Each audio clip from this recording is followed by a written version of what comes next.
Voici les 10 favoris du Ballon d'Or 2025. Ce classement est basé sur les performances réalisées par les joueurs depuis le coup d'envoi de la saison 2024-2025.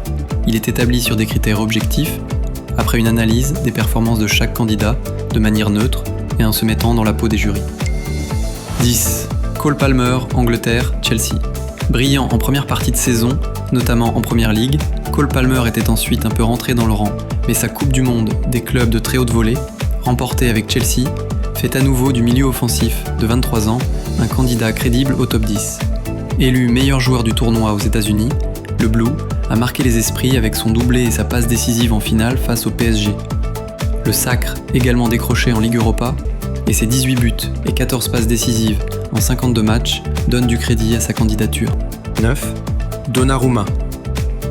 Longtemps décrié, Gianluigi Donnarumma aura finalement été l'un des grands héros de la saison folle du PSG. Le gardien italien a notamment signé plusieurs prestations majuscules lors de la phase à élimination directe en Ligue des Champions. 2 tirs au but arrêtés en 8e de finale retour contre Liverpool, 3 arrêts magistraux au tour suivant contre Aston Villa, malgré la défaite 3-2 du PSG, et enfin, des arrêts décisifs à l'aller comme au retour face à Arsenal.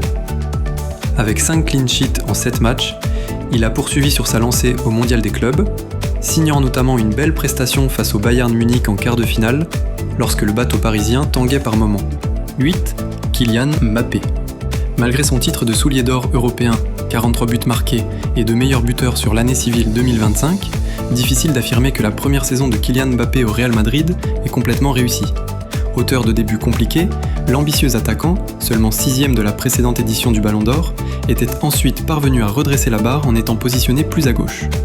Ses 4 buts inscrits lors des barrages de la Ligue des Champions face à Manchester City, dont un triplé au retour, l'avaient même remis dans la course parmi les favoris au Ballon d'Or. Mais, dans un rôle plus axial, l'ancien Parisien a ensuite été transparent en 8e de finale contre l'Atlético Madrid et surtout en quart face à Arsenal, ne pouvant empêcher l'élimination des merengues. Malgré ses stats XXL et son triplé retentissant face au Barça en mai, ce n'est pas cette année qu'il soulèvera le Ballon d'Or. 7. Pedri. En termes de stats, Pedri part évidemment de loin dans la course au Ballon d'Or face à ses concurrents offensifs. Mais le nombre de buts et de passes décisives, 6 buts et 8 passes décisives cette saison, sont loin de traduire l'emprise que le jeune milieu de terrain a eu sur le jeu du Barça. Son volume de jeu et son art de la passe, notamment dans les grands rendez-vous, pourraient bien trouver grâce aux yeux du jury et lui assurer une place dans le top 10. L'élimination en demi-finale de la Ligue des Champions et la non-participation au Mondial des clubs risquent tout de même de limiter ses ambitions, malgré le titre décroché en Ligue 1. 6. Mohamed Salah. Égypte, Liverpool. Malgré l'incertitude qui a longtemps plané autour de sa situation contractuelle, l'ailier, qui a finalement prolongé à Liverpool, n'a pas semblé affecter le moins du monde. Au contraire, auteur de 34 buts et de 23 passes décisives, le pharaon de 32 ans s'est longtemps imposé comme le meilleur joueur de la saison. Sauf que l'élimination des Reds dès les 8e de finale de la Ligue des Champions, au terme de 2 matchs sans éclat face au PSG, a représenté un tournant et compromis ses chances de sacre. Sans possibilité de briller en LDC, ni au Mondial des clubs, Salah a été condamné par l'élimination contre le PSG. Un dénouement douloureux pour l'Égyptien, longtemps décisif à chaque match ou presque, et qui a notamment marqué les esprits avec son doublé et ses 2 passes décisives lors du récital contre Tottenham en décembre, 6-3. 5. Vitinha. Auteur d'une finale de Ligue des Champions haute volée, à l'image de son amour de passe caché pour Désiré Doué sur l'ouverture du score, le milieu de terrain du Paris Saint-Germain a réalisé une saison majuscule, maintenant un niveau de performance très élevé jusqu'au bout et au Mondial des clubs. À la fois sentinelle infatigable, ratisseur de ballon dans l'entrejeu et maître à jouer de la formation entraînée par Luis Enrique, Vitinha termine l'exercice avec 8 buts et 5 passes décisives, ainsi qu'un nombre incalculable de passes clés. À 25 ans, l'ancien joueur de Porto peut en plus se targuer de posséder l'un des plus beaux palmarès de la saison avec le quadruplé réalisé par le PSG et le sacre en Ligue des Nations décroché avec le Portugal. Seul le Mondial des clubs se sera refusé à lui. 4. Rafinha. Un temps placé sur la liste des transferts l'été dernier, Rafinha a finalement été conservé par le Barça, qui ne regrette clairement pas son choix. Métamorphosé, L'ailier de 28 ans réalise en effet une saison tout simplement XXL avec 34 buts et 25 passes décisives à son actif. Co-meilleur buteur de cette édition de la Ligue des Champions avec Serhou Guirassy, 13 buts, le Brésilien a brillé tout au long du parcours du Barça jusqu'en demi-finale, triplé en phase de Ligue face au Bayern, 3 buts et une passe décisive en 8e de finale contre Benfica, 1 but et 2 passes décisives en quart, aller face à Dortmund, 4-0, et encore un but, compensé décisif avant un scénario irréel, et 2 passes décisives en demi-finale, malgré l'élimination face à l'Inter Milan. Rafinha aura aussi tiré son épingle du jeu dans les Clásicos face au Real Madrid. On retiendra son joli lob lors de celui d'octobre, son doublé et sa passe décisive lors de celui de janvier en finale de la Supercoupe d'Espagne, et enfin son doublé lors de celui de mai 3e, Achraf Hakimi. Souvent présenté au cours des derniers mois comme le meilleur latéral du monde, le cadre du Paris Saint-Germain n'a pas volé ce qualificatif.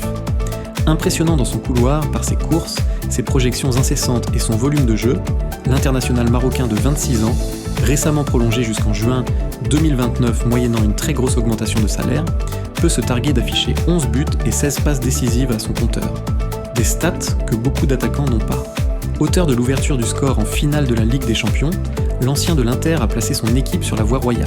Ses buts au retour en quart de finale contre Aston Villa et en demi-finale face à Arsenal avec un titre d'homme du match à la clé, valent cher également.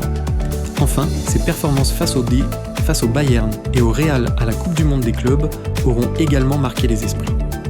Deuxième, Lamine Yamal, vainqueur du trophée Copa avec un record de précocité à la clé, et 8e du classement du Ballon d'Or 2024, Lamine Yamal va aller voir encore plus haut en 2025 grâce à sa superbe saison avec le FC Barcelone. Malgré une feuille de stats moins impressionnante que son coéquipier Rafinha et Ousmane Dembélé, mais loin d'être ridicule pour autant, 18 buts et 25 passes décisives, l'ailier de 17 ans a su séduire les cœurs grâce à ses prouesses techniques balle au pied. Impliqué sur 3 buts de son équipe en quart de finale, allé de l'essai contre Dortmund 4-0, l'Espagnol est parvenu à briller au meilleur moment, notamment lors des Clásicos, dont celui de mai, quelques jours après la demi-finale de LDC contre l'Inter Milan qu'il a marqué de son talent malgré l'élimination du Barça. Contrairement à Dembélé, il n'a pas eu toutefois l'occasion de briller au Mondial des clubs et la défaite de l'Espagne face au Portugal, au terme d'une finale de Ligue des Nations dont il est passé à côté, risque de sceller son sort. Premier, Ousmane Dembélé. Jadis moqué pour ses problèmes d'efficacité, l'attaquant du Paris Saint-Germain est transfiguré en 2025, comme en attestent ses 2 triplés, inscrits en l'espace de quelques jours contre Stuttgart et Brest en janvier-février. Aligné en faux neuf par Luis Enrique, Ousmane Dembélé a enchaîné but sur but pour finir l'exercice avec 35 pions et 16 passes décisives au compteur. Désigné meilleur joueur de la saison en Ligue 1, mais aussi et surtout en Ligue des Champions, l'international français est désormais considéré comme le favori des bookmakers pour le Ballon d'Or. Il faut dire qu'en plus de martyriser les défenses de Ligue 1, Dembouz a été régulier tout au long du parcours parisien en LDC. Après son but décisif en 8e de finale retour contre Liverpool 1-0, il a enchaîné avec des quarts aboutis contre Aston Villa. 2 passes décisives et un prix, d'homme du match, et un nouveau but décisif en demi-finale, aller contre Arsenal, 1-0. Même sans marquer, ces 2 passes décisives et ses efforts défensifs ont convaincu les observateurs en finale. Bien que blessé durant le début de la Coupe du Monde des clubs, il a encore trouvé le moyen de se mettre en évidence en marquant le but du KO face au Bayern Munich après son entrée en jeu en quart et de réaliser une demi-finale XXL contre le Real Madrid avec un but et une passe décisive à la clé.